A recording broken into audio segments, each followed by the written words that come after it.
ಇಂದಿನ ವಿಡಿಯೋದಲ್ಲಿ silent letters ಅಂದರೆ ಇಂಗ್ಲಿಷ್ನಲ್ಲಿ ಕೆಲವು ಪದಗಳಲ್ಲಿ ಬರೆಯಲ್ಪಟ್ಟರೂ ಉಚ್ಚಾರಣೆಯಾಗದ ಅಕ್ಷರಗಳು ಎಂದು ಅರ್ಥ. ಉದಾಹರಣೆಗೆ ಕ್ಯಾಸಲ್, ಕೋಟೆ. ಇಲ್ಲಿ ಸೈಲೆಂಟ್ ಲೆಟರ್ ಟಿ ಉಚ್ಚಾರಣೆಯಾಗುವುದಿಲ್ಲ. ಕ್ಯಾಸಲ್. ಲಿಸನ್, ಕೇಳುವುದು.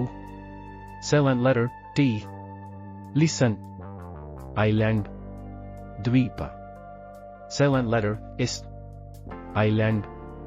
ಡೆಕ್, ಸಾಲ. ಸೈಲೆಂಟ್ ಲೆಟರ್ ಬಿ ಉಚ್ಚಾರಣೆಯಾಗುವುದಿಲ್ಲ. ಡೆಕ್. ಪ್ಲಂಬರ್, ಕೊಳಾಯಿ ರಿಪೇರಿ ಮಾಡುವ. Silent letter B. ಪ್ಲಂಬರ್. ಇದು ಇಂಗ್ಲಿಷ್ನಲ್ಲಿ ಸೈಲೆಂಟ್ ಲೆಟರ್ಸ್ ಅನ್ನು ಸರಳವಾಗಿ ತಿಳಿಯುವ ಒಂದು ಉಪಾಯ. ಇನ್ನು ಮುಂದೆ ಈ ರೀತಿಯ ಸೈಲೆಂಟ್ ಲೆಟರ್ಸ್ ಇರುವ ಪದಗಳನ್ನು ನೀವು ಗಮನಿಸಿರಿ ಮತ್ತು ಪ್ರಾಯೋಗಿಕವಾಗಿ ಬಳಸಿ.